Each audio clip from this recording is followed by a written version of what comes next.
Hey, buenos días, Nakamas, soy el Quinto Emperador y hoy os traigo un micrófono torcido. Hoy os traigo un videito pues que me gusta hacer cada X tiempo para no ser especialmente repetitivo, que consiste en una recopilación de rincones del Nakama, los mejores rincones del Nakama, los que más me han gustado. Pues seleccionar 4 de esos rinconcitos y unirlos todos en un único vídeo para que tengáis un pedazo de podcast y de teorías históricas, todo en uno. Porque además sé que muchos sois fans del Rincón del Nakama, pero algunos se os escapan, algunos no os dais cuenta de que están subidos. Y por eso mismo hago este tipo de recopilatorios, para que los veáis y os metáis ahí una buena dosis de Roronoa porro en vena. Para este tipo de vídeos que son recopilatorios me gusta mucho tener en cuenta vuestra opinión, así que Nakamas, por favor, id ahí debajo y comentadme si os gusta la idea, os parece buena idea, una vez al año no hace daño. En fin, sea como sea, ahí abajo quiero vuestros comentarios y si me acabáis de conocer o soléis ver mis vídeos y no estáis suscritos, pues evidentemente me encantaría pediros una humilde y gratuita suscripción para ayudar a Tito Quinto a seguir creciendo y a que siga viendo vídeos por muchos años. Y dicho esto, Nakamas, os dejo con 4 de las mejores teorías que hay actualmente en mi canal respecto al Rincón del Nakama. No nos enrollemos más y empezamos con este rinconcito del Nakamasueli. 9 de julio, teoría de Joy Boy. Muy buenas a todos, Nakamas y a Ander. Ah, yo no soy tu Nakama. Yo no soy tu Nakama, ¿no? Vale. Bienvenidos a esta nueva teoría de One Piece, en la que os hablaré de la historia de Joy Boy y cuál fue su verdadero nombre. Ojalá os guste mucho y paséis un buen rato oyéndola. ¡Comenzamos! Tras la gran revelación del capítulo 1114, en el que Vegapunk ha contado que el Joy Boy fue el primer pirata de la historia, seguimos sin saber muchas cosas acerca del mismo. Entre otras, cuál era su nombre. Es verdad, Joy Boy tiene un nombre.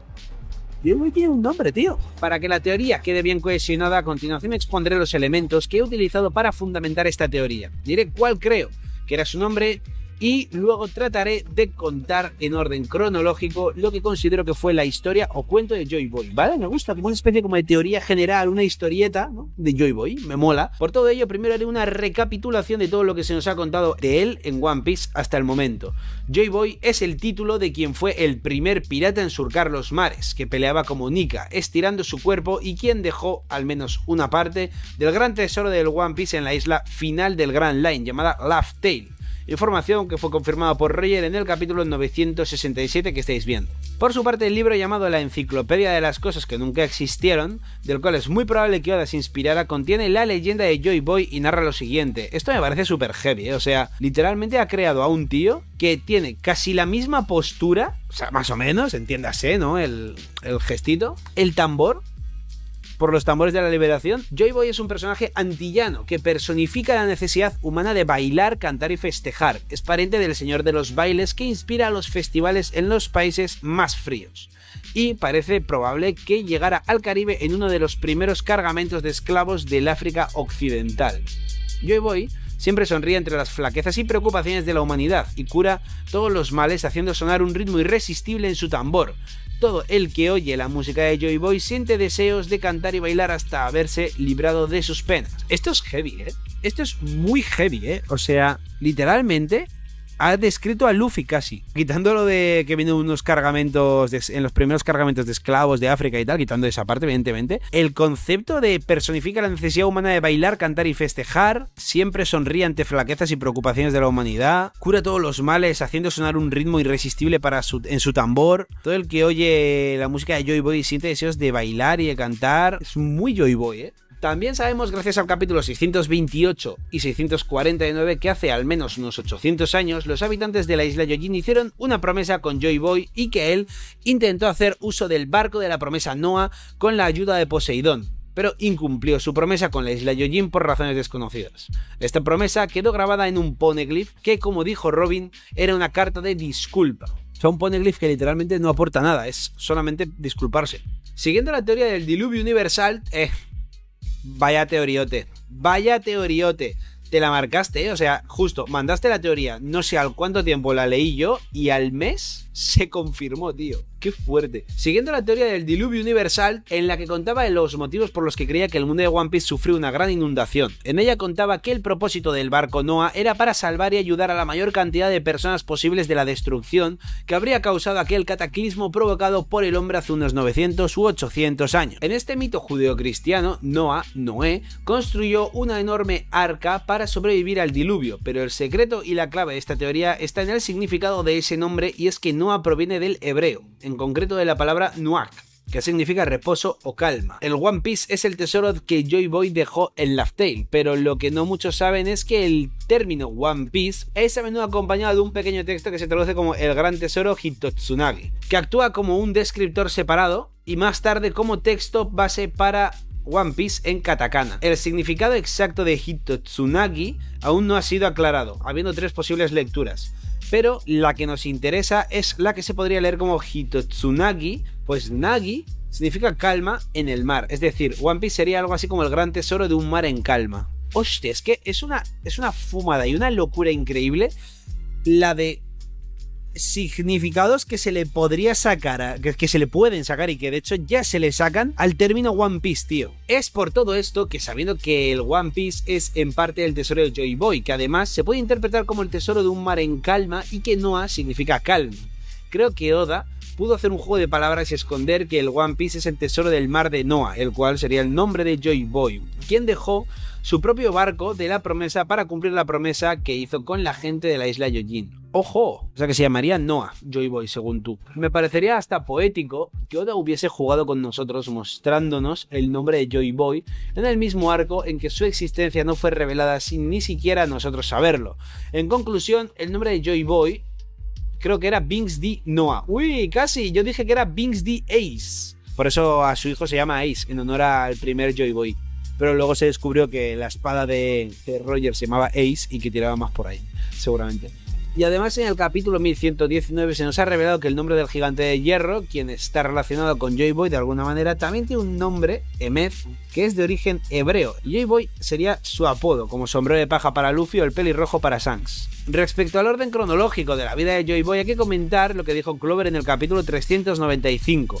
Es que me encantan los mareos y los meneos que nos metemos los creadores de contenido, o los creadores de teorías en este caso, para hacer una teoría. O sea, nos hemos ido hasta el capítulo 1119 porque nos demuestran que el robot se llama Emeth, que también es hebreo, entonces puede coincidir con el capítulo 652, que se confirma que el barco de Joy Boy se llamaba Noah, y ahora en el 395 Clover se sacó el huevo derecho. O sea, los paseos que nos pegamos por la historia de One Piece es increíble. La mayor verdad que buscamos hoy en el mundo no son los poneglyphs, sino la razón de su existencia. ¿Por qué recurrieron los pueblos del pasado a la escritura en la piedra para transmitir un mensaje al futuro? Ellos dispersaron por el mundo estos bloques de piedra irrompibles en las que grabaron su historia. ¿No fue porque pensaron que su mensaje se erradicaría si lo dejaban solo en el papel y los libros? Correcto, y efectivamente. Esto creo que significa que primero sucedió la inundación del mundo y que esta fue el motivo por el que 100 años de historia fueron borrados. Este cataclismo causó que la historia contada en papel y libros fuera borrada de la faz de la Tierra, ya que, como dijo Vegapunk en el capítulo 1115, si el mundo fuera como antes, el acto de borrar 100 años de historia sería simplemente impensable e imposible. Entonces, es por esto que, una vez que subió el nivel del mar 200 metros, los supervivientes del Gran Reino y aliados fueron conscientes de que la única forma de contar la verdadera historia de lo sucedido durante el siglo vacío era grabarla en los bloques de piedra irrompibles llamados poneglyph, que, como hemos visto, se han mantenido inmutables a lo largo de 800 años, por lo que han cumplido su cometido a la hora de contar la verdadera historia con creces, y esta fue la razón de su existencia, para resistir otra posible inundación. Pues sí, de hecho, yo tengo una, como por añadir un poco teoría a esto, yo tengo una mini teoría de que los poneglyphs pudo repartirlos Lily por el mundo con ayuda de Toki. Tú imagínate que le das a Toki un poneglyph y viaja al futuro. Eso sería muy loco, porque imagínate que viaja 100 años al futuro. Automáticamente ya hay 100 años en los que un poneglyph no se va a poder tocar. En ese presente, ¿no? En el anterior, desde donde ha viajado, porque estará desaparecido. Imagínate que va haciendo eso hasta la época de Oden, Claro, o sea, nadie, ni Im-sama, podría haber encontrado hasta la época de Oden los poneglyphs, o por lo menos todos los poneglyphs. Eso puede estar muy guapo porque estaría imposibilitando que hasta dentro de 800 años no se encuentre Laugh Tale, que es lo que consiguió Roger. Y también sabemos que hasta ahora Joy Boy ha sido el único personaje mencionado que ha escrito un poneglyph y su ubicación es en el bosque marino de la isla Yojin. Por tanto, sobrevivió a la inundación y actuó como pirata tras la misma. Lógico que se hiciera a la mar como pirata cuando todo el mundo estaba inundado. No, y es que acabo de caer en que además tiene más sentido lo de que entre Joy Boy y Lily fueran enviándose esto al futuro, porque Toki hemos visto que puede mandar al futuro a la gente sin irse ella al futuro. Lo hemos visto con los samuráis. Entonces, pueden ir como piratas navegando y que la aventura que hace Joy Boy como primer pirata es repartir los poneglyphs por el mundo, porque tú cuando viajas al futuro con la fruta de Toki, lo que haces es viajar al futuro y aparecer en el mismo sitio. Entonces, si van con el poneglyph, imagínate, van con un poneglyph hasta Arabasta, toca el poneglyph Toki y lo manda al futuro. Ella se queda en el presente para poder seguir mandando poneglyphs al futuro. Entonces Joy Boy recorrió por primera vez todo el mundo, como pirata que fue, el primer pirata, recorrió él por primera vez todo el mundo, repartiendo los poneglyphs por todos los lados, en diferentes épocas temporales. En plan, esto mándamelo 10 años más tarde. Esto mándamelo 200 años más tarde. Ojo, me voy a apuntar eso porque cuidadón. Hacen como la aventura inversa, ¿no? Como que Joy Boy se lo pasa bien y hace su aventura repartiendo los poneglyphs, y Luffy hace su aventura pasándoselo bien recaudando y recolectando los poneglyphs. Esta es una de las cosas que más mola de la comunidad, desarrollar ideas a partir de las de otros y darles formas propias. Ya ves, totalmente. Vale, vamos a seguir explicando todo lo anterior. A continuación vamos con la narración en orden cronológico de lo que creo que fue la vida de Joy Boy. Algunas de las cosas que voy a contar ya es historia y otras son mis especulaciones. Ojo, pues vamos a ello, guacho. Ahora unos 1500 años, un gran reino floreció más grande que cualquier otro, imponente ante los ojos del mundo por sus increíbles avances tecnológicos que los hacían los más poderosos del mundo y cuya forma de gobierno era una mezcla entre monarquía y democracia, pues 10 reyes encargados de gobernar serían elegidos por todos los ciudadanos en elecciones periódicas. Este era el gran reino de Atlantis. Como ya comenté en la teoría anterior y en la enciclopedia de las cosas que nunca existieron, describe este reino como una monarquía de 10 reyes de Carquía, y también dice que los visitantes que llegaban a la ciudad escribían entusiasmados de la libertad que disfrutaban sus habitantes bajo el gobierno de los 10. También dice que el mayor festival del gran reino de Atlantis se celebraba cada 5 años, cuando los 10 reyes se reunían en el templo de Poseidón para su conferencia quinquenal. ¿No os recuerda el Levely? Efectivamente, iba a decir eso. Si bien es cierto que el Levely es cada 4 años, el concepto es el mismo, pues no deja de ser la reunión de reyes cada X años. Por último, este libro describe lo siguiente: los científicos y tecnócratas de Atlantis no se mostraban celosos de sus conocimientos y habilidades, sino que actuaban de manera de misioneros industriales, difundiendo sus conocimientos por todo el mundo conocido.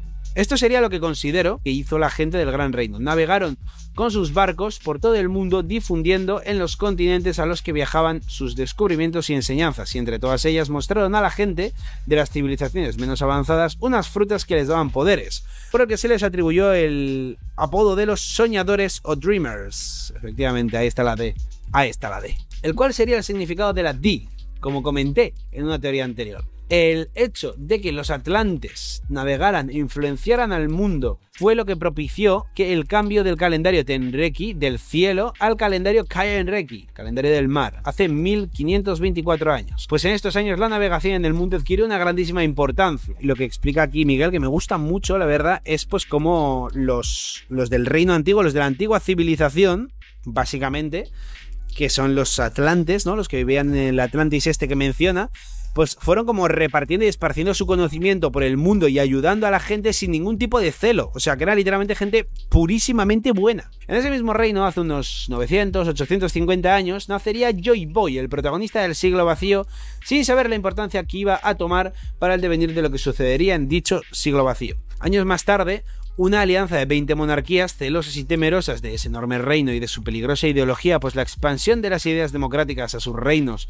significarían que perderían todo su poder y privilegios, instaurando así la igualdad de todas las personas, motivo por el que iniciaron una gran guerra para derrocarlo, y lo consiguieron gracias al uso de las armas ancestrales. En concreto, creo que su plan fue lanzar un ataque de Urano sobre un continente glacial parecido a la Antártida, como la capa de hielo Jewel vista en el capítulo 719, para subir el nivel del mar y así hundir al mundo, incluido el Gran Reino, quien no pudo defenderse al ser atacados por la mismísima y devastadora naturaleza. Debido a este cataclismo, el Gran Reino quedó herido de muerte y tras ello los 20 reinos fueron hasta su propio territorio para tratar de acabar con ellos de raíz, castigando a los supervivientes a ser esclavos, entre los cuales estaba Joy Boy. Como sabéis, una de las consecuencias directas e instantáneas de la guerra es que el vencedor esclaviza a la gente del reino vencido, y esto fue lo que también sucedió en el Gran Reino, y además la esclavitud es un tema importante en One Piece, joder y tanto, de los más importantes, básicamente, literalmente. Los supervivientes del Gran Reino, ahora esclavos, fueron usados como mercancía, transportándolos a distintos reinos y lugares del mundo. En uno de esos cargamentos de esclavos iba el joven Joy Boy, quien quizás ya había comido la fruta Ito Ito modelo Nika. Entre otros trabajos, como esclavo se dedicaba a plantar y recoger arroz. Quedaros con esto que volveremos después. Ya sé por dónde va a ir esto. Ya me lo estoy viendo los sombreritos. Pero en algún momento consiguió librarse de la crueldad de la rueda de la esclavitud montando una revolución y huyó junto a otros esclavos, robando un barco para huir y haciéndose a la mar. El hecho de que Joy Boy fuese un esclavo que se liberó lo baso en la leyenda de Joy Boy antes mencionada. Es por este motivo que creo que el Joy Boy de One Piece fue durante un tiempo esclavo del gobierno mundial y que consiguió huir al mar con una tripulación y comenzó la piratería. Encaja mucho con el Joy Boy de la enciclopedia, ¿no? Que fue esclavo, que llegó en uno de los primeros barcos esclavos y que a pesar de las adversidades y tal, como sabemos, Joy Boy luchaba como Nika, la divinidad solar que adoraban los gigantes y también la raza de los Buccaneers, de la que descendía Kuma y su padre Clark. Por tanto, es lógico asumir que Joy Boy podría ser de la raza Buccaneer y por esto conocería la leyenda de Nika, el cual fue su inspiración para liberar esclavos a lo largo de todo el mundo y traer sonrisas y felicidad a todos. Sumado a todo esto, el pecado capital que comenta Saturn en el Cap 1095 que cometieron los Buccaneers habría sido el inicio de la piratería. Pues habría sido el Buccaneer Joy Boy el que inició efectivamente la piratería. ¿Pero qué es la piratería? Parece el inicio de una poesía, ¿eh? Básicamente consiste en atacar a los navíos para robarles su mercancía, capturar sus pasajeros o incluso robar los mismísimos barcos. Es una actividad que ha estado ligada a los inicios de la navegación y ya en la Edad Antigua se practicaba de forma casi profesional. De hecho, hasta cierto punto estaba vista como una actividad noble y hasta los grandes héroes legendarios de la antigua Grecia como Jasón o Ulises realizaron varios actos de piratería en sus aventuras narradas por Homero. No obstante, si hay algo que caracterizó la historia de los piratas fue la esclavitud. Ya en tiempos de los romanos era una de las principales actividades de piratería que regía los mares, era el tráfico de esclavos del que los romanos se lucraban enormemente. Durante la tercera fase de la Edad de Oro de la piratería en el siglo XVIII, la piratería llegaría a su culmen, en la que actuaron piratas como el mismísimo Edward Teach, el barba negra de la realidad. En esta época, las conocidas como rutas triangulares entre las potencias coloniales eran el principal objetivo de los piratas. Estas rutas llevaban armas y bienes manufacturados a África para que éstas fueran intercambiadas por esclavos, que posteriormente se llevaban a América para exportarles de allí materias primas como azúcar o tabaco. Gracias al trabajo de estos esclavos y finalmente todos estos productos terminaban en Europa, reiniciándose así otra vez el ciclo de todo lo necesario para un pirata. Sin embargo, la banda pirata de Joy Boy no traficaría con esclavos, sino que serían piratas peacemain y se dedicaban a atracar a los barcos del gobierno mundial para liberar los esclavos que transportaban, robándoles sus mercancías y riquezas. En realidad, los actos de la banda de Joy Boy eran bondadosos, pero aquellos que ostentaban el poder los señalaron como villanos y por eso los llamaron piratas. O sea, un poco Robin Hood, ¿no? El Joy Boy. Liberaban a esclavos porque no querían que nadie más sufriera su destino, y fue entre los esclavos que salvaron el motivo por el que su leyenda pasó de generación en generación, recordando como si del mismísimo dios del sol Nika se tratara, pues no solo luchaba como él, estirando su cuerpo, sino que también se dedicaba primordialmente a liberar a los esclavos presos en los cargamentos de los barcos del gobierno mundial. Como os he dicho, creo que Joy Boy y su banda, en su etapa como esclavos, estaban obligados a realizar labores agrícolas, entre ellas a plantar y recoger arroz, un signo distintivo de los granjeros de arroz. Aquí está, que es cuando estaban plantando suelen llevar sombreros de paja, Como seña de identidad y orgullo, a pesar de su pasado como esclavos, adoptaron el sombrero de paja como la seña de identidad de la banda de Joy Boy, sombrero de paja que fue pasando de generación en generación, y como esos piratas provenían del Gran Reino, posiblemente llevaban la D, de Dreamers, en su apellido. Como expertos en arroz, fue la banda pirata de Joy Boy la que fermentó el arroz gracias al hongo koji y elaboraron su propio sake. ¡Hostia, qué god, ¡Qué hilado, ¡Qué bien hilado esto! El sake de Binks que daría nombre a la canción pirata que ellos mismos crearon. Opino que esto fue así porque Luffy en el capítulo 1045, cuando está en Jar 5, dice una frase del sake de Binks: al final acabarás siendo huesos, que podría ser la personalidad de Joy Boy saliendo a relucir mínimamente. Tras años como pirata, Joy Boy y su tripulación fueron vencidos en algún punto a finales del siglo vacío, pero no sin antes haber dejado su gran tesoro en la isla final del Grand Line y haber contado su cuento de risas que emocionó e hizo reír a Roger y a toda su tripulación. Hasta aquí la teoría, Nakamas. Espero que os haya divertido, Miguel. Me parece muy guapa la teoría. Es que no esperaba... Es que, Miguel, es que me haría el sorprendido, pero es que no esperaba menos de ti. O sea, acertaste que el mundo de One Piece se inundó. O sea, yo ya después de eso, tío... No, pero en general me gusta mucho porque además es como una lectura muy amena, tío, tus teorías. Ahí pones algunas imágenes, siempre está bien redactado y sobre todo, y lo más importante, lo que cuentas es interesante, ¿sabes? Entonces, sinceramente me gusta mucho la apuesta con lo que mis 10s, si estáis viendo... Homie me habías dicho, ¿no? A ver, te lo podemos leer en un momentito. El mito del mundo, la teoría definitiva de One Piece. Ojo, ya estáis practicando para ser youtubers, con estos títulos. Basado en el mural de Elbaf y las pistas que ocultan la historia. One Piece no es solo una historia de piratas, es la historia de un mundo atrapado en un ciclo de destrucción y renacimiento. Oculto tras el siglo vacío y la manipulación del gobierno mundial, con el mural de Elbaf como clave podemos reconstruir la verdad y desvelar el mayor secreto de la serie. Acompáñame en este viaje a través del tiempo para descubrir... Esto se lo has pedido a ChatGPT, A mí no me engañas. El origen del mundo y la primera gran civilización. Cómo el siglo vacío y el gobierno mundial cambiaron la historia. La relación de Joy Boy con el dios del sol. La verdad sobre las Akuma no Mi, la Mother Flame y las armas ancestrales. El futuro del mundo y la guerra final. Estamos presenciando el fin de ciclo de la historia. Primer mundo. La era de los dioses y la gran civilización. Hubo llamas sobre la tierra. Los humanos sucumbieron a sus deseos y tocaron el sol prohibido. El mural inicia con un mundo antiguo, lleno de tecnología y prosperidad.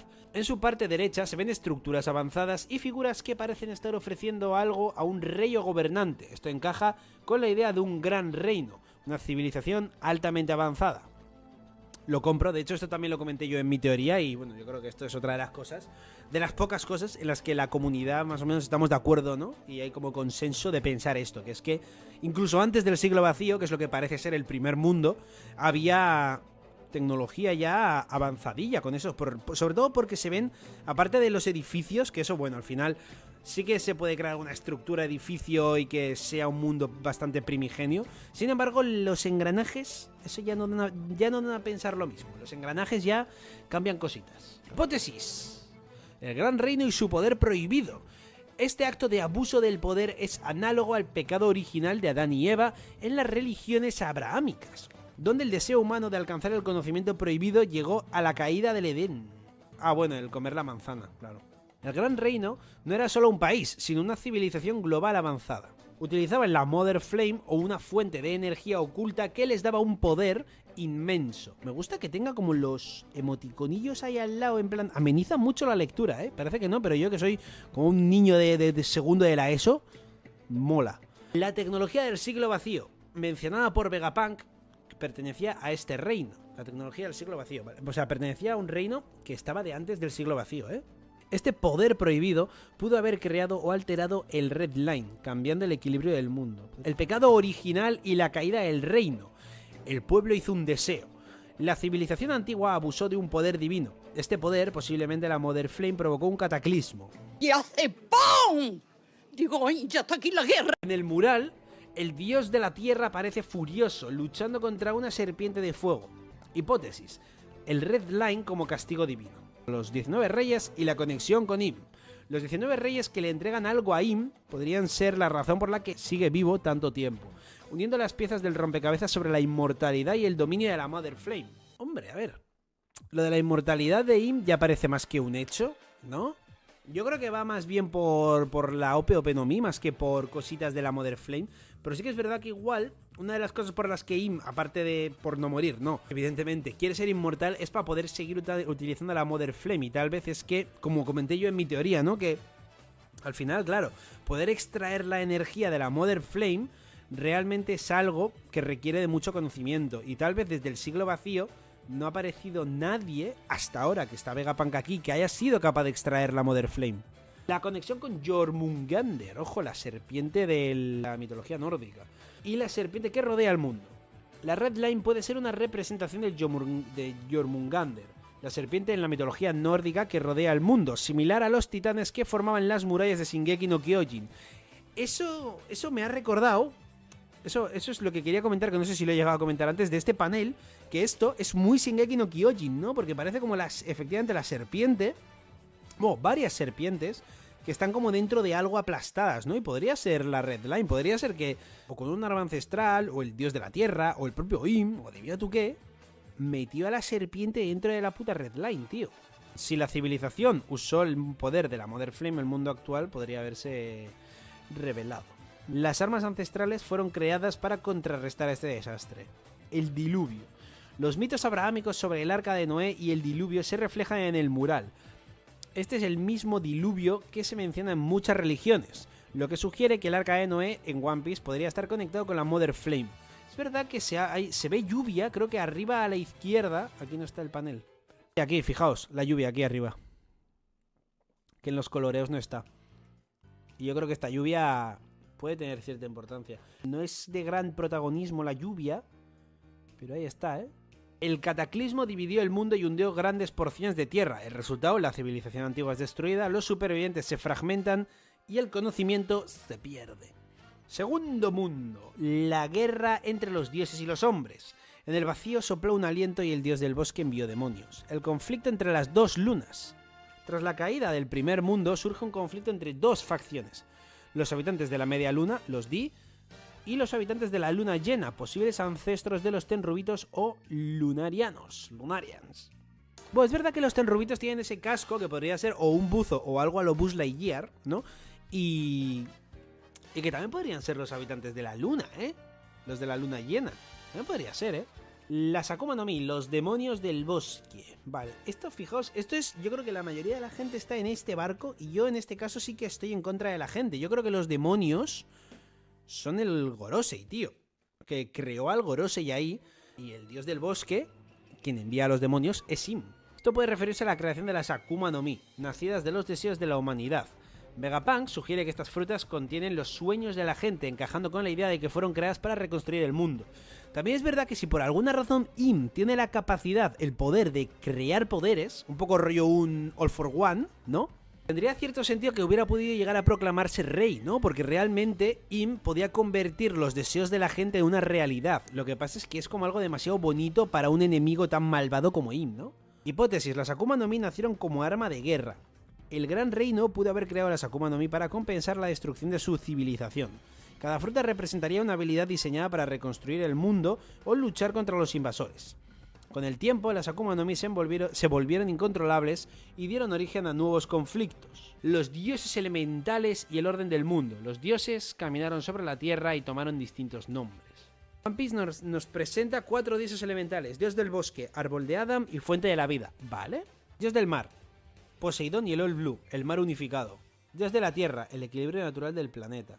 Dios del sol, Nika Joy Boy, el libertador. Los humanos intentaron volverse dioses y romper este equilibrio. Los Tenrubitos se autoproclamaron dioses sustituyendo el orden natural. Tercer mundo, el nacimiento del gobierno mundial. El dios del sol bailó y rió guiando al mundo hacia su final. Tras la muerte de Joy Boy, los vencedores crean el gobierno mundial y reescriben la historia. Im y el gobierno mundial ocultan la verdad. Usan la Mother Flame para consolidar su dominio.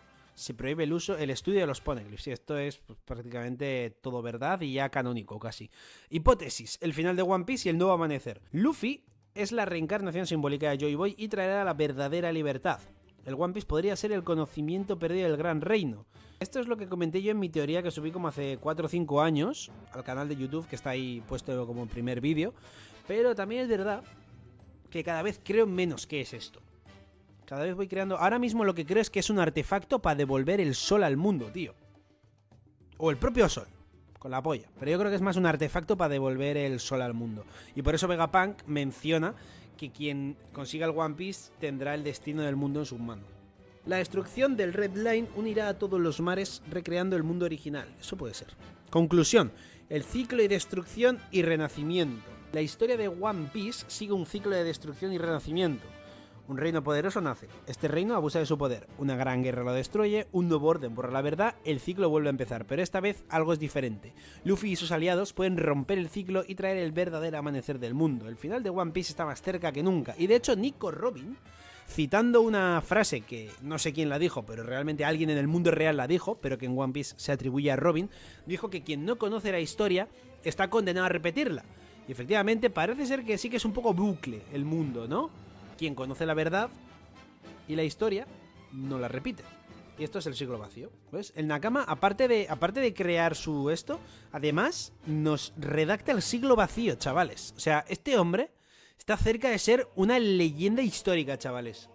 Vamos a ver qué fumadillas tenemos hoy, ¿vale? Primer rincón del Nakama con nuestro querido Foxy, que ahora solamente se le ve la espalda, pero aquí está, con nosotros. Teoría de la ubicación de Laugh Tale. Para empezar, quiero que pienses en la historia de cierto personaje, el cual murió... Hola, buenos días también para ti, Casti. El cual murió porque una isla desapareció en el fondo del mar. Sí, estoy hablando de Mont Blanc, Noland y del arco con más foreshadows de toda la obra, Skypiea. Empieza interesante, ¿eh? Un personaje el cual murió porque una isla desapareció. Totalmente, de hecho sí, fue así, porque murió ejecutado. Qué rabia, qué pena que fuera ejecutado Nolan, tío. Qué pena, encima quedando como mentiroso. Pero bueno, entre los reales ya se sabe que no mentía. Con eso nos sirve, ¿no? Según Vegapunk, en el episodio 1115, el mundo de One Piece se hundió 200 metros en 100 años, los años del siglo vacío. Con esto, los fans pensaremos que Laugh Tale estará un día en el fondo del mar, al igual que lo pensó Mont Blanc Noland, pero como todos estamos errados. Estos 200 metros fueron utilizados para borrar la historia del siglo vacío y hacer un reset en la humanidad, Tartaria. Pero, ¿qué pasaría si alguien descubre que el mundo se hundió? Pues pensaría, igual que todos, que la isla final se hundió y la buscaría en el fondo del mar. Así que, ¿qué podría hacer Joy Boy para ocultar esta isla del gobierno mundial y que no le metan un lulusiazo? Pues lanzarla hacia una isla del cielo, y como va viajando por el viento, dando la vuelta al mundo, pudimos ver la sombra de los habitantes, el resto de los Lunarians, después de Thriller Bark. Vale, las famosas sombras de Thriller Bark serían los Lunarians restantes que hay en Laugh Tale, que sería una isla del cielo que se mueve. Hostia, Después de Thriller Bark, al igual que pasó con Skypiea. Estas sombras son más grandes porque la isla estaría más alta. A ver, sí que es verdad que esas sombras a día de hoy todavía son un misterio y es una de las cosas que más miedo me da que no sean resueltas a día de hoy. O que sea una fumada en plan como, no, resulta que era Zou. En plan Zunisha. Y que eran las 4 patas de Zunisha andando, que no tendría sentido porque cada columna de estas tenía como ojitos brillantes, ¿sabes? Entonces no tiene sentido y realmente sí que encaja que sea una silueta, ¿no? Pero no sé, también puede ser que sean Umibozus o yo que sé, los Umibozus al final o sea, ya existe un Umibozu, eso para empezar, que es Wadatsumi. Teóricamente es un Yojin Umibozu, o sea, es como el único Yojin que hay que es como mitología, en este caso mitología japonesa. Pero hay mucha teoría de que Im puede ser el tener la zona mitológica del Umibozu o yo qué sé, cosas así. Entonces puede ser que tire por ahí o que sean manifestaciones de Im, que no sea directamente Im, ¿sabes? Pero sí como manifestaciones como el Gorosei o cosas así que parece que Im crea, ¿no? Pues que sea algo así. Lo que pasa es que, claro, ¿por qué en ese momento, por qué en Thriller Bark estarían vigilando a Luffy si Luffy todavía no hizo nada especial? A ver, retó al gobierno mundial y tal, pero yo qué sé. O sea, era un chaval con 300 millones de recompensa, era una mierda, ¿no? Como quien dice, entonces... No lo sé, no le vería yo mucho tal. Sigamos leyendo a ver qué nos cuentan. Aquí entraría el Foreshadow de Skypiea, haciéndonos ver que la isla no estaba en el fondo del mar, sino en el cielo. Pero, ¿dónde está la isla? Ya que las nubes se mueven con el viento y esta isla podría estar en cualquier parte. Por eso solo una persona la encontró, una persona que encontró los 4 Road Poneglyph, Gold D. Roger. Ahora, para hablar de la ubicación exacta, quiero hablar de los Road Poneglyph. Sabemos que son 4 y seguramente, al igual que yo, hayas pensado que si nos dicen 4 puntos del mapa con tener 2 o 3, puedes intuir en el que queda, pero esto no sería así, por lo que voy a mencionar ahora. A mí me huele a que va a mencionar el tema de la altitud, ¿no? De que uno de los arriba os marcará la altitud. El primer poneglyph te daría la ubicación del eje X, distancia vertical. El segundo, la ubicación del eje Z, distancia horizontal. El tercero, la ubicación del eje Y, altura. Y el cuarto y más importante, la ubicación del eje T, tiempo. Es decir, cuándo estará la isla en ese punto. Así harían falta todos los poneglyphs para encontrar la última isla. ¡Ay, la hostia! Ahora toca la ubicación exacta y cómo llegar. El primer poneglyph, en el eje X, diría algo como se encuentra en medio de la gran línea que separa el East Blue con el South Blue y el North Blue con el West Blue, ¿vale? El segundo poneglyph, el eje Z, diría algo como se encuentra en la boca de la gran serpiente roja que divide el North Blue con el East Blue y el West Blue con el South Blue, ¿vale? El tercer poneglyph, vamos a intentar deducirlo. Espera, ¿a qué se refiere?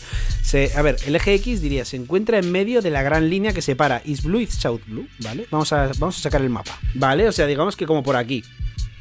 En principio, menciona que por aquí. El segundo, el eje Z, diría algo como, se encuentra en la boca de la gran serpiente roja que divide el North Blue y el West Blue. La boca. La boca. ¿La boca qué será? Esto de aquí. El tercer poneglyph, en el eje Y, diría que se encuentra a 2000 metros de altura. 1000 metros más que Skypiea. Skypiea, a ver, Skypiea no estaba a 10.000 metros. Está a 10 kilómetros, ¿no? Efectivamente, o sea, eso es. Vale, gracias, Miguel. O sea, que entiendo entonces que dirías que está a 20.000 metros sobre... O sea, 20 kilómetros. Vaya paseíto para arriba, madre mía. Y ahora vendría el poneglyph más importante, el que habla de cuándo se podrá encontrar esta isla. Y diría algo como una vez al año, no hace daño, no es broma, una vez al año, el lugar indicado realiza un knock-up stream después de llenarse completamente de agua. Vale, claro, entonces, como que cumple un bucle, ¿no? Como que cumple un bucle, Laughtale, que según se va moviendo, coincide con los 3 puntos, o sea, tanto en altura como en eje X, como en eje eje X y eje Z y eje Y de altura, coincide en el punto en el que justo hay un knock-up stream, que sería el cuarto Root Poneglyph, que te planta arriba con el knock-up stream. A ver, eso haría que sea terriblemente complicado conseguir llegar a esto, claro, evidentemente. Eso te lo compro. Ahora, si has pensado que está en lo alto de la Reverse Mountain, has fallado. Es broma, estás en lo cierto. Sabemos que el reino antiguo tenía una civilización muy avanzada y quién sabe si tendría algún arma ancestral, aunque sabemos que el hundimiento del planeta es a causa de alguna de estas armas, por lo que el gobierno mundial tendrá una mínimo. Sí, de hecho, bueno, tiene toda la pinta, ¿no? Con el tema del Lulusiazo, ¿no? Parece que sí, que tiene a Urano, presumiblemente. Joy Boy o algún personaje no conocido del reino antiguo hizo un knock-up stream artificial y elevó la isla al cielo, justo cuando pasó la nube que lleva la isla, o sin ser artificial. Muchas veces en One Piece pasan muchas cosas por una casualidad muy destinosa, digamos. Por eso la Reverse Mountain tiene esa forma tan particular y por eso el agua sube en 4 puntos y baja en 1. Está todo un año recargando el agua para expulsarlo un día en específico del año. Hostia, o sea, estás diciendo como si fuera como una especie de volcán, ¿no? O sea, de que aquí entran 4, acumula agua, calor y todo, y que de repente una vez al año hace ¡pum! Y explota, pero eso sería de conocimiento público. O sea, quiero decir, si la puta Reverse Mountain se echa un mega pedo en plan erupción knock-up stream, o sea, sería el knock-up stream más legendario y más conocido de todo el mundo, seguramente. Entonces, ahí me falla un poquito el sentido. ¿Cuándo hizo esto Joy Boy y por qué? Respondiendo a esta pregunta, parte no a porro de la teoría, la historia sería que el gobierno mundial creó la Red Line para subir el nivel del agua con el poder de un arma ancestral. Sabemos que Zunisha puede reventar muros, como los de Wano, y este posiblemente es parte de un arma ancestral, ya que tiene sentido todo lo que el agua de esa gran zona que rodea el mundo hiciese que el nivel del agua aumentase 200 metros. El lugar fue elegido estratégicamente, porque ¿por qué estaría en esa zona donde al parecer solo tapa a la isla Yojin y no tapa a Arabasta y Wano, por ejemplo? Aquí se están refiriendo a la Red Line, no entiendo, la Red Line. Vale, esto puede ser porque al final, claro, si metes semejante masa como la Red Line en el mundo, evidentemente el nivel del mar sube de manera ilógica. Claro, sí, eso sí. La respuesta sería muy sencilla. La Red Line se elevó para separar al reino antiguo del mundo. Por eso antiguamente los Lunarian vivían sobre la Red Line, porque ellos eran una de las razas que vivían en el reino antiguo y gracias a ellos conseguían la llama eterna. Después de que la alianza de los 20 reinos se estableciera en la Red Line, el reino antiguo temía que la Gran Alianza fuese a atacarles, ya que a esas alturas tenían más poder militar. Por lo que utilizaron la Knock Up Stream para salir despegados de la Red Line y que nadie pudiese encontrar la isla. Antes de esto, Joy Boy mandó a hacer los Root Poneglyph y los Poneglyph normales, justo cuando supo que perdería la guerra, haciéndole uno a los Yojin por no poder cumplir su promesa. Los Poneglyph fueron entregados a Nefertari y Lily, la cual repartiría estos Poneglyph con la ayuda del resto de la tripulación pirata de Joy Boy. Porque sí, Lily era una tripulante de Joy Boy, pero al igual que Vivi tuvo que hacer como que no lo era. Por eso Im cree que Lily traicionó al gobierno mundial, ¿vale? Esa parte sí que me encaja mucho y tiene mucha pinta de que sí que fue así. Lo que no me termina de encajar mucho es desde el cuarto Poneglyph, desde aquí. Esto no me encaja mucho, lo de que uno marque el tiempo, que a ver, tampoco es descartable, o sea, que no siempre se pueda ir a la isla a Laugh Tale, ¿sabes? Sino como que se tiene que dar una circunstancia, un tiempo concreto y ¡pum! Ahí es cuando puedes ir a Laugh Tale. Tampoco lo descarto, pero yo creo que eso, bueno, es que un Root Poneglyph sí que sería idóneo. Sí que, vale, replanteo lo que digo, ¿vale? Rectifico, mejor dicho, lo que estaba diciendo. Yo le veo bastante sentido a que un Poneglyph indique el tiempo. Lo que no le termino de ver, lo que no me termina de convencer es que el tiempo que marque sea para la serie de sucesos que indica nuestro Nakama. Es decir, que Laugh Tale es una isla del cielo que se mueve y que coincide con un Knock Up Stream justo en la Reverse Mountain, ¿sabes? Que hace que asciendas y que ahí sí que llegues a Laugh Tale. Que indique ese tiempo es lo que no me encaja. O sea, como que con lo que sí que discrepo es con que no me encaja que Laugh Tale esté en una isla del cielo que se mueva tanto que coincida con la Reverse Mountain y haya un Knock Up Stream en la Reverse Mountain, sobre todo porque todo el mundo conocería ese Knock Up Stream. O sea, sería lo más famoso del mundo, un Knock Up Stream ahí. Entonces, eso es lo que no me termina de encajar. Sin embargo, sí que estoy muy de acuerdo con la teoría de los 4 Poneglyph. Root Poneglyph, que uno marque el eje X, el otro el Z, el otro el Y y otro marque el tiempo. Eso me encaja perfectamente. Y ya digo, esta parte, la última parte sí, la de que Joy Boy mandó a hacer los Root Poneglyph y los Poneglyph normales y cuando supo que perdería la guerra mandó a hacer a Lily por ahí a mandarlos. Eso sí que me encaja. Sigamos. Ahora vendría la parte épica y trágica de la historia, ya que sabemos que Joy Boy murió, pero pienso que fue peleando. Tenemos 3 partes: la tripulación de Joy Boy, el reino antiguo y sus habitantes, y simple y llanamente Joy Boy. Para empezar, la tripulación haría lo que dije, repartir los Poneglyph en diferentes puntos del mapa y establecerse en una isla. Estos, para no confundirse con humanos normales o evitar encontrarse con el gobierno mundial, se pusieron D en sus nombres. Eligieron esta letra porque les recordaba a la sonrisa de Joy Boy, por lo que los D son los descendientes de la tripulación de Joy Boy y estos están destinados a pelear contra el gobierno mundial. Yo siempre digo que los D son como los apóstoles, o sea, así. Por último, Joy Boy, el cual fue nativo del reino antiguo, pero salió al mar porque no quería ser uno más del reino y le discriminaban por ser humano y no Lunarian o Buccaneer, se quedó en la Red Line, justo después de que el reino antiguo fuese lanzado al cielo para pelear contra el gobierno mundial. Hay que tener en cuenta que Marejyoa está en la otra punta del mundo, en el lado contrario de la Red Line, por lo tanto, si hay un flashback de esto, tendríamos a Joy Boy de camino a Marejyoa con su tripulación, siendo algo divertido antes de la tragedia. Cuando llegó a Marejyoa, fue a pelear contra Im directamente, pero el Gorosi se antepuso haciéndole una trampa y acabando Im-sama con su vida, pero su tripulación pudo esconderse por el mundo, al igual que pasó con Oden. Y lo único que los unía era la D en su nombre. Muchas gracias, Tito Quinto, por leer mi teoría, espero que la hayas disfrutado. Me como todos tus vídeos como plato de macarrones con tomatico. ¡Ay, qué rico! Ya si le pones un poco de carne picada y un poco de queso encima, ya lo flipas. Un saludo enorme para alguien enorme. Muchísimas gracias, guapetón. Nada, la verdad que me ha molado mucho. O sea, me he disfrutado mucho la teoría y yo creo que queda claro porque la hemos comentado bastante. Y hay muchos puntos en los que me mola y estoy de acuerdo, y hay otros puntos en los que me mola, pero no estoy de acuerdo. Sea como sea, en lo del tiempo estoy muy de acuerdo, pero no me termina de convencer eso. Lo de que sea un mega cañonazo de Knock Up Stream de la Reverse Mountain, porque eso todo el mundo lo conocería. Y la gente, yo creo que ahí se lo olería y en tantos años de vida yo creo que la gente lo hubiera descubierto. Yo en lo personal siempre he apoyado la teoría de que Laugh Tale está escondida o bien dentro de una ballena, que esa teoría me parece goth, o si no, que sea una isla que literalmente está escondida debajo del mar o por las corrientes estas, las White Stripe o White Stream, o no me acuerdo cómo se llama, pero las corrientes esas que te llevan por diferentes sitios que son como aparentemente aleatorias, pero seguramente no lo sean, porque para mí las ballenas, sea o que dentro de una de ellas está Laugh Tale, o sea, porque las ballenas te van a ayudar a guiarte hacia Laugh Tale, las ballenas van a jugar un papel increíble. Miguel me ha avisado de que esta teoría, pues, es bastante controversial, bastante potencialmente que va a generar muchas dudas y muchos levantamientos de ceja. Teoría del mural y viajes en el tiempo. Dice, muy buenas, Ander y Nakamas. Y sí, Ander, sí eres mi Nakama. Vale. Vale. Que la última vez me acuerdo que pusiste muy buenas, Ander y Nakamas. Y dije yo no soy tu Nakama. Vale. Muy bien. Hoy os traigo una teoría que creo que va a ser un poco controversial, porque hay cosas que comento que no suele gustar a la gente en One Piece, como serían los viajes en el tiempo. ¡Chun, chun, chun!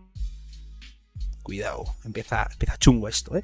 Pero a pesar de ello, os recomiendo que abráis la mente o simplemente os lo toméis como un fanfic o una idea que me ha parecido divertida. Nada que haya que tomarse en serio, sino como un ejercicio de puro entretenimiento. Además, para elaborar la teoría, también voy a comentaros algunas interpretaciones mías de los textos Harley.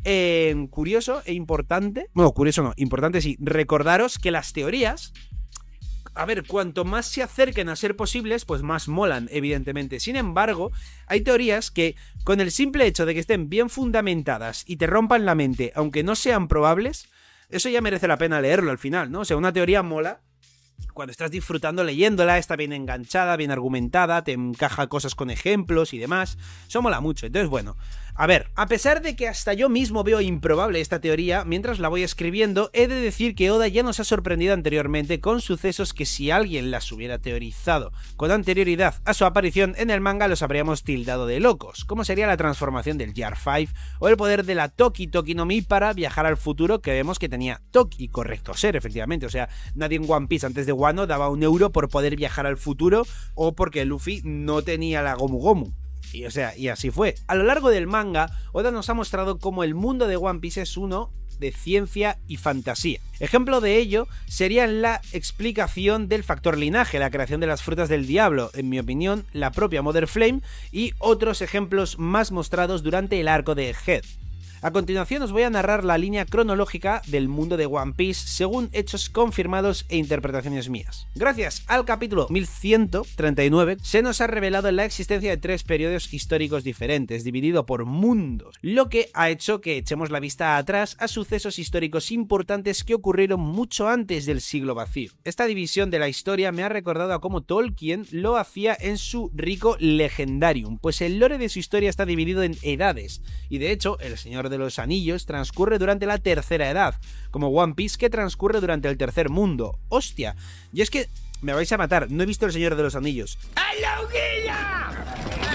Pero no sabía que transcurría por edades. Es bastante casualidad que sea la tercera justo también, ¿no? Igual es una micro referencia. Creo que habrá consenso en inferir que lo que da lugar a la transición de un mundo a otro es la producción de un gran cataclismo a escala mundial que da lugar a un reset total que provoca la pérdida de avances tecnológicos para todas las civilizaciones del mundo y que hace que la humanidad deba empezar prácticamente de nuevo debido a la desaparición de gran parte de sus conocimientos. Ejemplo de ello sería la gran inundación que sucedió durante el siglo vacío, que considero fue la causa que produjo el paso del segundo al tercer mundo, en el que nos encontramos actualmente en las aventuras de los Mugis. Es decir, el tercer mundo empezó hace unos 800 años, en el año 700 del calendario del mar, calendario Kaien-Reki, cuando acabó la guerra entre los 20 reinos y Joy Boy. Además, mientras escribo la teoría me doy cuenta de las similitudes que tiene el mundo de One Piece con Legendarium, universo de Tolkien, pues en el paso de la segunda edad y la tercera edad, el reino de Númenor, suena como a una nota musical pendiente de descubrir, ¿no? En plan, Númenor, similar al de Atlantis, es hundido en el mar por el dios de ese universo llamado Eru o Yúvatar, el cual cambia la forma del mundo, que pasa de ser una tierra plana a una esférica.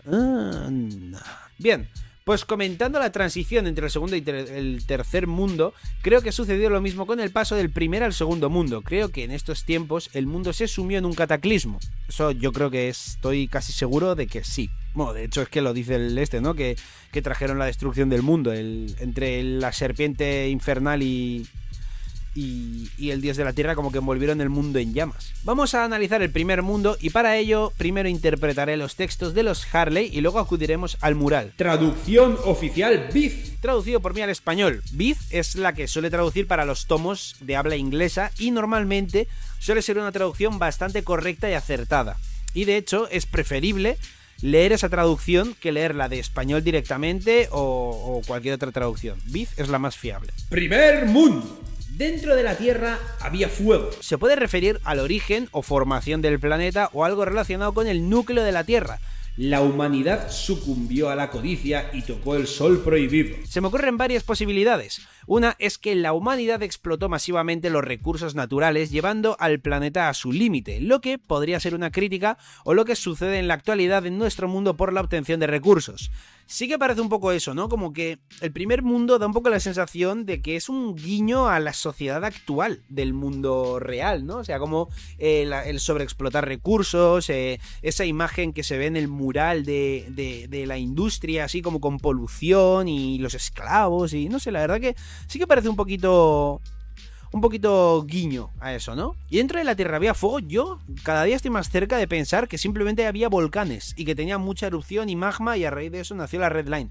Pero es la teoría de Miguel, no la mía. Así que sigamos leyendo. ¡Cállate a la verga!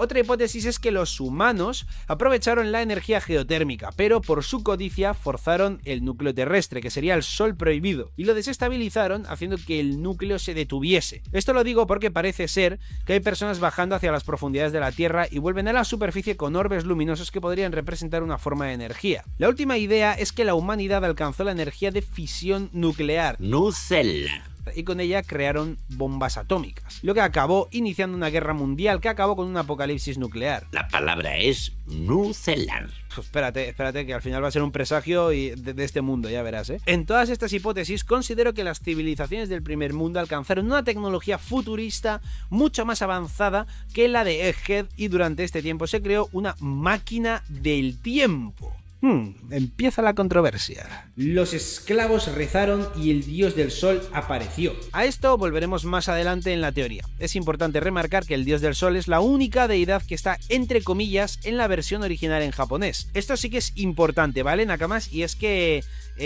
si veis el mural en la versión japonesa oficial, la que está hecha por la mano de Oda, veis que los demás dioses, el dios de la tierra, el dios del bosque, el dios del mar, no están entrecomillados en ningún momento. Cuando se habla del sol, a secas, creo que tampoco está entrecomillado. Sin embargo, el dios del sol, ese sí que en todas sus menciones está entrecomillado. Y eso es curioso, desde luego. El dios de la tierra se enfureció y con su serpiente de fuego infernal envolvió el mundo en muerte y oscuridad. Hostia, si esta es la traducción literal y oficial, realmente, es curioso cómo puede cambiar un poco la perspectiva, porque en la traducción que leímos en español dice el dios de la tierra y la serpiente infernal, ¿vale? Como si fueran dos entes separados que hacen algo juntos. Sin embargo, aquí menciona que el dios de la tierra y con su serpiente de fuego infernal, como si fuera posesión del dios de la tierra.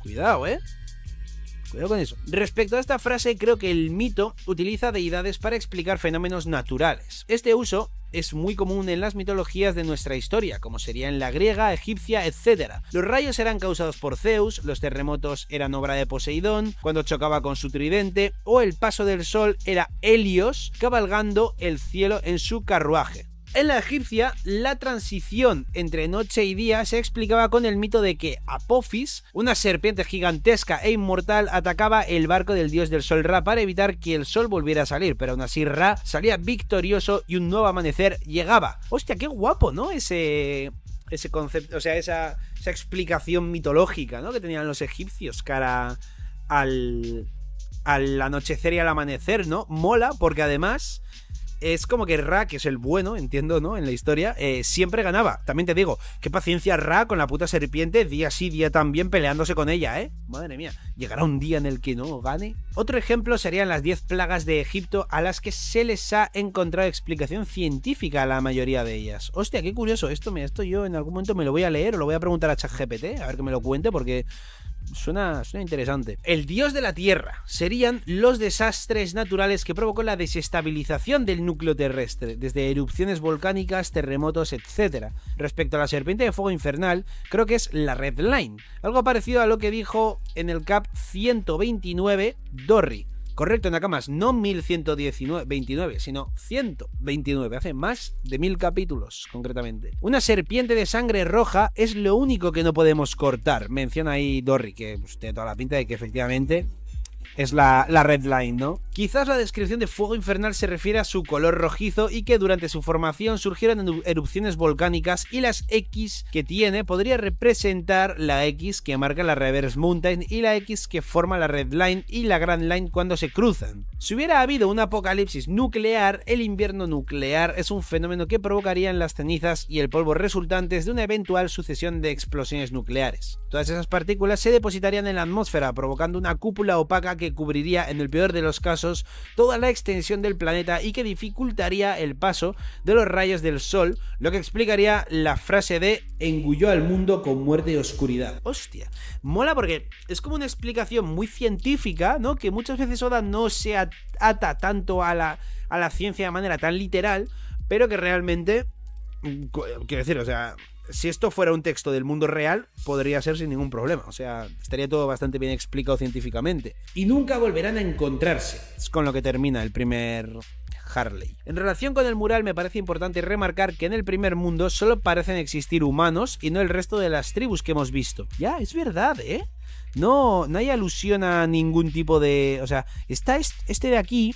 Está el ángel este de aquí, ¿no? El ángel, pero que yo creo que esto, más que una raza, da a entender como la muerte de alguien, ¿no? Me da a mí la sensación. Eso o el dios del sol, que si este es el primer Harley, pues en algún lado tendría que estar. Esto me genera dos hipótesis. La primera es que el mundo de One Piece es el nuestro, pero miles de años en el futuro. Mira, lo que comentaba antes. Los edificios y las fábricas de la derecha son iguales que como dibujábamos de pequeños nuestras ciudades, y por eso los nombres de las armas ancestrales y del Gorosei coinciden con los planetas de nuestro sistema solar, porque su planeta es nuestro planeta Tierra, y otras más similitudes como el hecho de que la duración del año en One Piece son 365 días y comparten nuestro calendario juliano, así como la existencia de mitos y leyendas que coinciden con las nuestras propias, aunque podrían ser simplemente licencias artísticas que toma Oda. Es cierto que todo encaja muy bien, ¿no? O sea, el día dura 24 horas, el mundo tarda 365 días en girar para completar un año entero al sol, entonces sí que es verdad que, bueno, que la estructura, digamos, ¿no? Física del mundo sí que parece bastante... la nuestra, y sí que podría ser como una visión a futuro del mundo, ¿no? La segunda hipótesis es que el mundo de One Piece es el mismo que el nuestro, pero en un universo paralelo o línea temporal alterna, y por eso comparten tantas similitudes con nuestros mitos y leyendas. La verdad que al final de One Piece se revelara eso, ¿no? Como que el primer mundo es nuestro mundo. Estaría guapo, porque realmente es como si Oda hubiera hecho una historia de piratas que parece que tienen peor tecnología que nuestro mundo actual, y realmente estamos hablando de miles de años a futuro. Es increíble. Creo que la civilización colapsó debido a un apocalipsis, ya sea climático o nuclear, y estas catástrofes provocaron, a través quizás de la radiación de ciencia ficción, mutaciones en la humanidad, lo que ocasionó el nacimiento de nuevas tribus a través de la evolución forzada, como serían los gigantes, los Yojin, los tritones y sirenas, tontatas, etc. Que si vemos en el supuesto segundo mundo, algo parecido a lo que dijo Arlong en el capítulo 71. Nosotros los Yojin somos humanos evolucionados, que adquirimos la habilidad de respirar bajo el agua. La verdad que es verdad, ¿eh? O sea, no se ve ninguna raza que no sea la humana en el mundo, en el primer mundo, ¿eh? Si literalmente fuera radiación, a ver, de una manera efectivamente ciencia ficción, ¿no? Pues sí que podría ser que las demás sean derivados del humano, porque además, si os dais cuenta, un detalle curioso que no sé si lo comentará en la teoría Miguel o es un añadido extra, es que realmente, por lo menos mínimo, Yojins y humanos comparten misma sangre. Quiero decir, o sea, tú no puedes recibir sangre de un perro, porque no es compatible la sangre.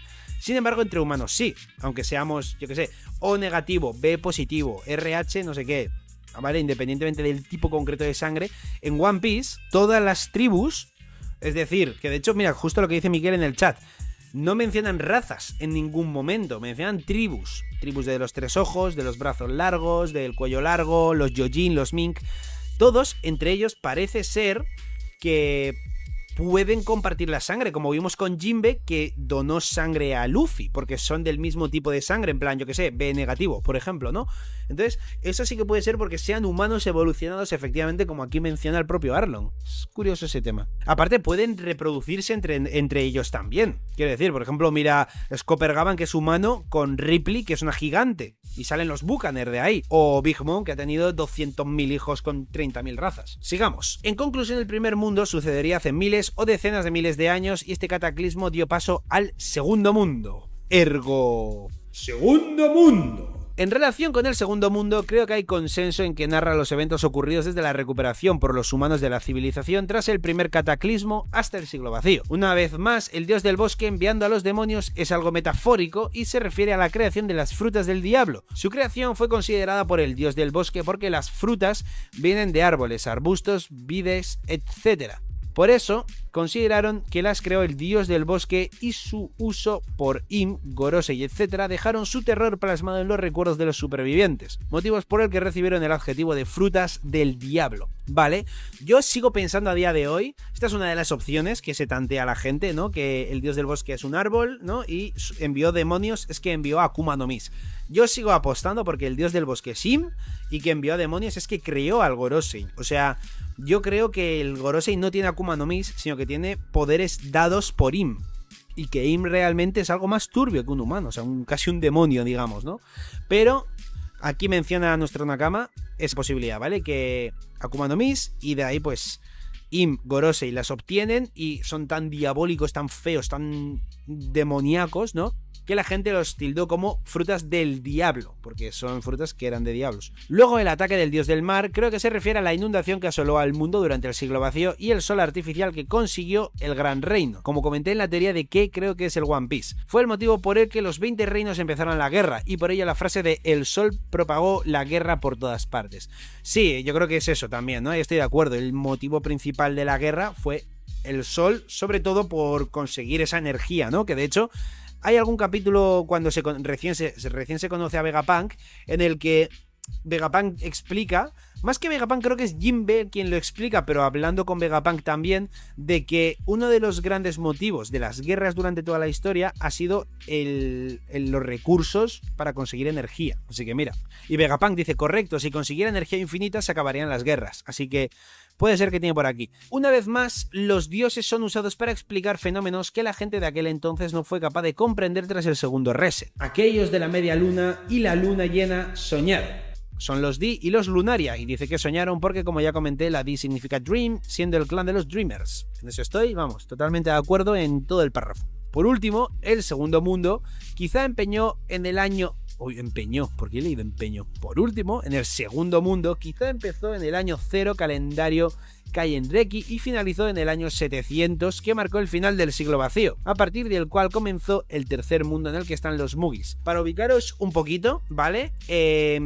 Hay dos calendarios en el mundo del mar, que está el calendario del cielo y que es el Tenryureki, como que se llama, no sé, os pondré por aquí por algún lado, ¿vale? Os pondré el nombre de los dos calendarios, uno es el calendario del cielo y otro es el del mar. Ahora estamos en la era del mar, ¿vale? Ahora vamos con la teoría y lo más importante, con el Roronoa Porro.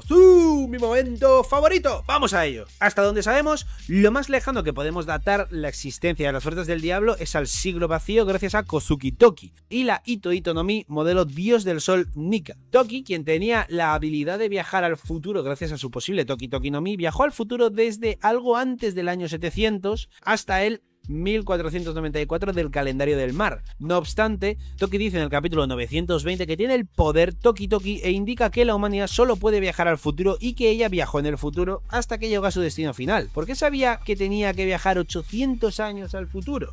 ¿Ya? ¿Por qué coño lo sabía? Bueno, entiendo que será por tema de alinearse astros, ¿no? Como quien dice, o sea, como que, yo qué sé, cada 300 años, me invento, nace un arma ancestral. por ejemplo. Entonces, si se encaja, 800 años es cuando vuelve a coincidir un nuevo Joy Boy con las 3 armas ancestrales, por ejemplo. En plan, yo entiendo que será algo así. La otra mención para poder datar la existencia de las fuerzas del diablo durante el siglo vacío fue hecha por Venus Jure en el capítulo 1044. Y dice así: el gobierno mundial siempre ha tratado de obtener la Gomu Gomu no Mi, pero todas las veces se le ha escurrido de las manos. Ya han pasado 800 años. Pues sí, correcto, mira. Además del hecho de que Toki sabía que tenía que viajar 800 años en el futuro, en la isla Yojin, la familia real conoce de una leyenda que cuenta que alguien aparecerá para cumplir la promesa de Joy Boy con la isla Yojin y por ello deben proteger el barco Noah, capítulo 649. Tiene que aparecer alguien en representación de Joy Boy para cumplir la promesa. Esa es la leyenda. Claro, es que es como que todo se sabía que iba a ser en ese momento, ¿no?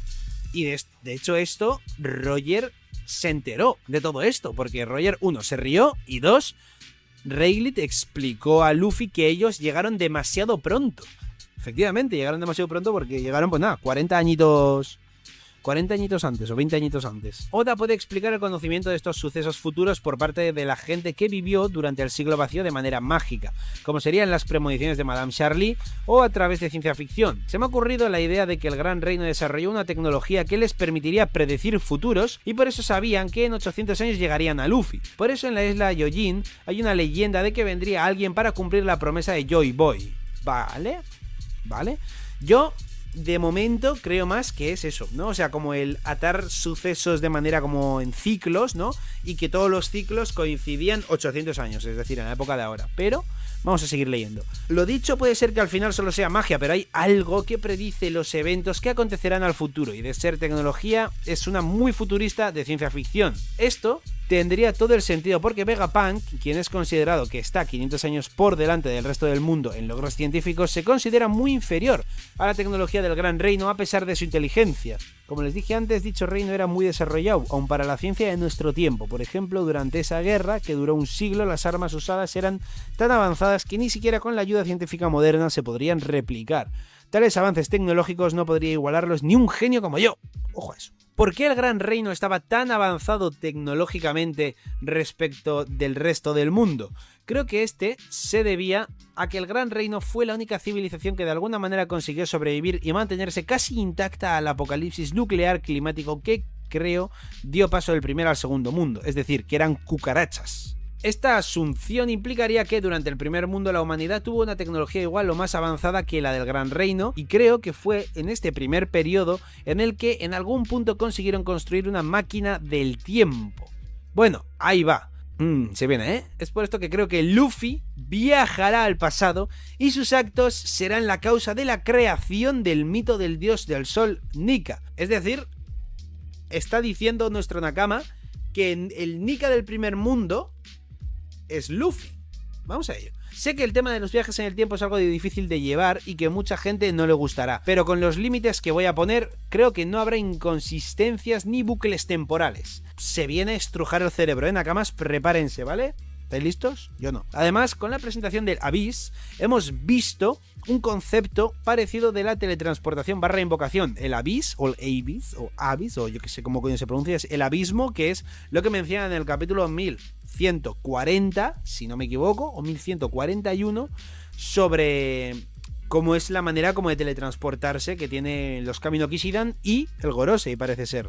La máquina del tiempo estaría basada en el uso de agujeros de gusano, todo en el ámbito de la ciencia ficción, y la fuente de energía para hacerla funcionar sería la que tenía el Gran Reino, en mi opinión un sol artificial, y quizás se encuentra en Laugh Tale o debajo de Enies Lobby. Un agujero de gusano es una especie de atajo a través del espacio-tiempo, el tejido cuatridimensional en el que ocurren todos los eventos del universo. En teoría, un agujero de gusano conecta dos puntos distantes en el espacio y el tiempo. ¡Qué guapo, tío! Según Interstellar, si visualizas el espacio-tiempo como una hoja de papel, un agujero de gusano sería como doblar esa hoja para que dos puntos distantes se encuentren en el mismo lugar, creando una especie de túnel entre ellos.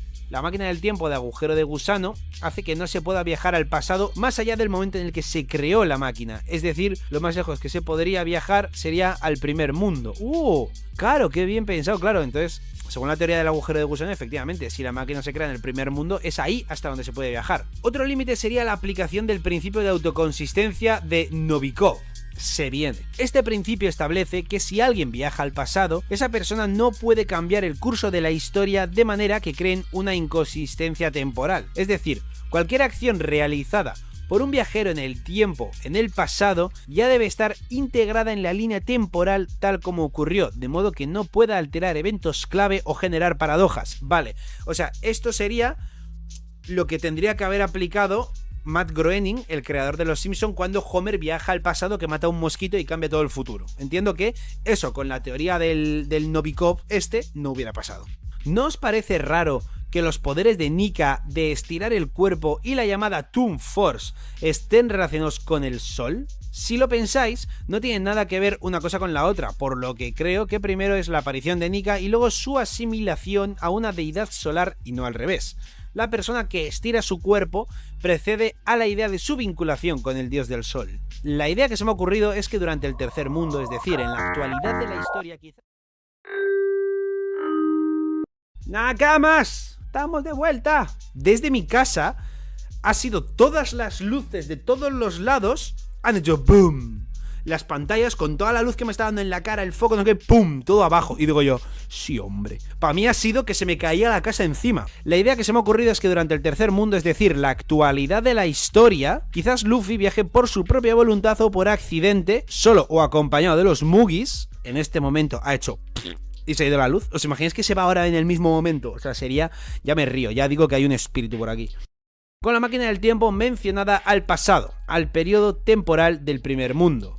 Durante su estancia en el primer mundo, Luffy verá esclavos pasándolo mal después del reset de esta civilización y por cómo es de personalidad los ayudará liberándoles. Vale. Luffy, sin quererlo ni ser consciente, al ayudar a los esclavos, hizo que sus actos bondadosos evolucionaran hasta la creación del mito del dios del sol, Nika. Los esclavos vieron pelear a Luffy estirando su cuerpo como la goma en Gear 5, deidificaron su persona como Nika, recibiendo por ello el epíteto del guerrero de la liberación y del dios del sol y quedándose su forma blanca en el imaginario colectivo de las personas. God. Después, Luffy viajará de nuevo al presente, pero sus hazañas liberando esclavos acabaron convirtiéndose en una leyenda que pasó de generación en generación hacia el futuro, perviviendo ese mito y su apariencia a los dos mundos, el segundo y el tercero. En realidad, Luffy empezaría siendo un héroe que habría acabado deidificado, pasándose del relato a la leyenda y de la leyenda al mito. Tras estos eventos, hace unos 1000 años, el gran reino de Atlantis, guiñito a una teoría que hice, prosperó. Tenían una tecnología increíblemente avanzada y crearon las frutas del diablo inspirándose en la figura del dios del sol Nika. Hicieron su fruta con base en las descripciones que pervivieron de su imagen en sus mitos, su forma blanca y la capacidad de estirar su cuerpo. Hostia, claro, es que es como una rayada muy loca eso, ¿eh? Estaríamos hablando de que no se sabe con exactitud qué vino antes, ¿no? O sea, porque ahora tenemos a Luffy del tercer mundo, viaja al pasado con su Akuma no Mi ya creada y se gana el epíteto, el mote del dios del sol. De esto ya se pasa al segundo mundo, en el que ya existe la leyenda del dios del sol del primero, y a raíz de eso crean su Akuma no Mi. Entonces ya pasa todo el siglo vacío y se llega al tercer mundo, en el que Luffy se come la Akuma no Mi que crearon en el segundo mundo a raíz de la deidad del primero que viene del tercer mundo. Ojo, es locurote. No me calza, Emmet lo hubiera reconocido, ¿no? No, porque Emmet es del siglo vacío y Luffy no estuvo en el siglo vacío. El siglo vacío es el segundo mundo, Luffy estuvo en el primero. En el segundo no existe Luffy, existe otro tío que sí que es Joy Boy. O sea, está Nika, que sería tercer mundo Luffy, viaja al primer mundo y de ahí se crea esto de Nika. Y en el segundo mundo estuvo Joy Boy, que ingirió la Akuma no Mi de Nika. Claro, es que es un tema, es un tema, pero me gusta esa rayada mental. Durante el siglo vacío, años 600-700, Joy Boy probablemente comió la Hito no Mi modelo Nika, luchó contra los 20 reinos y perdió. Por todo esto, los actos del propio Luffy durante el primer mundo serían la causa de que el gran reino, inspirándose en él, creara su fruta del diablo, la Hito no Mi, modelo dios del sol Nika. Y eso implicaría que Luffy es la causa y el origen de su propio poder y también el poder de Joy Boy. Que importante, insisto, Joy Boy no es Luffy. Luffy estuvo en el primer y tercer mundo. De por medio hubo alguien que es Joy Boy que comió esta fruta del diablo. Creo que es importante recordarlo en la teoría. Además, para fundamentar esto, el dios del sol solo aparece mencionado en el primer y tercer mundo y no en el segundo mundo. Eso es verdad, Eso es verdad. Y el motivo creo que es porque Luffy, quien es en realidad el dios del sol, estuvo en el primer mundo al viajar en el tiempo y obviamente también está en su presente, el tercer mundo. En el segundo mundo estuvo Joy Boy, quien tenía probablemente la fruta de Nika, pero no era Nika. Además, en japonés, solo el dios del sol está entre comillas y el resto no, y considero que el entrecomillado es para detonar un título. Fue el único dios con presencia antropomórfica, mientras que el resto eran explicaciones a fenómenos naturales o artificiales, como ya he dicho. El hecho de que el propio Luffy sea la causa del origen del poder y probablemente de la inspiración de Joy Boy, quien a su vez dejó el tesoro One Piece en Laugh Tale, implicaría que el mismo Luffy motivó la búsqueda de Roger del One Piece. ¡Ojo! Increíble, ¿eh? Así como el inicio de la era de la piratería. De manera indirecta, Luffy es la causa de su sueño. ¡Wow! ¡Qué top y qué romántico y qué poético y qué todo!, ¿no? La temática de los viajes en el tiempo genera debates muy interesantes sobre si la historia ya está predestinada o si realmente existe el libre albedrío. ¡Hostia!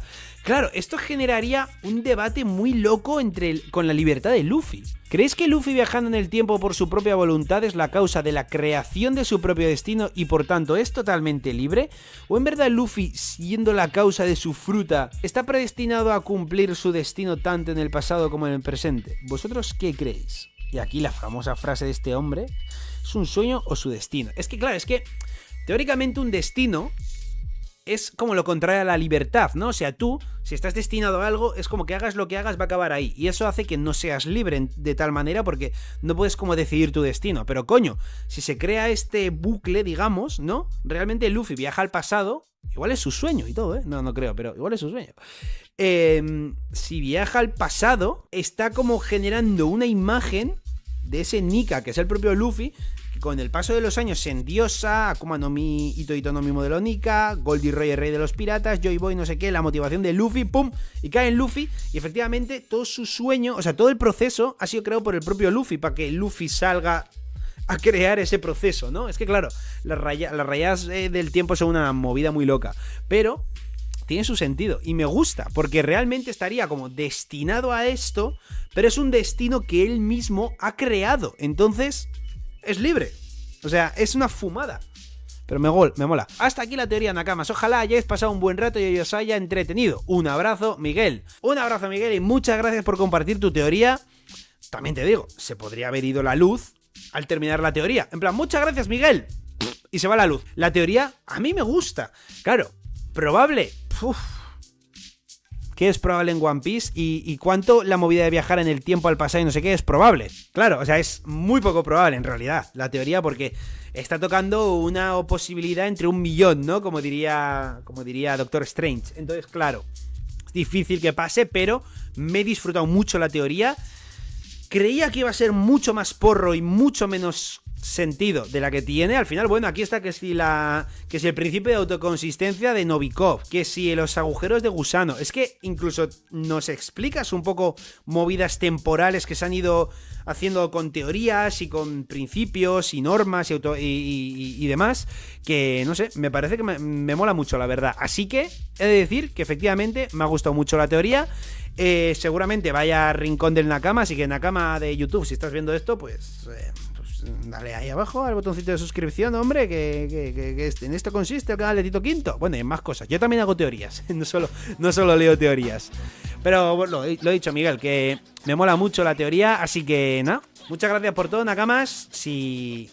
Espera, si ya he pedido que os suscribierais. Pues nada, simplemente que adiós, Nakamas. Chao, os quiero mucho. Dale like también y pon ahí un comentario diciendo qué te parece la teoría de nuestro Nakama Miguel, que está todo loco, claro que sí. Un besazo, Nakamas, y nos vemos pronto. Chao, chao.